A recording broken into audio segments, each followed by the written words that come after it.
Hey everybody, today I'm going to show you how to remote start the Chrysler. This is a Chrysler 300s. It's 2001. So what you need to do is make sure it's locked, quick lock, and press 2 times.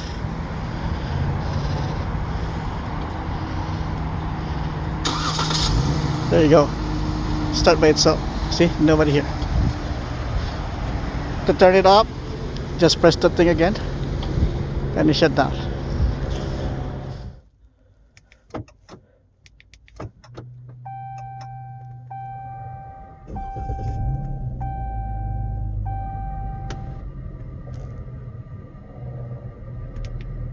Alright, so that's how you remote start a Chrysler.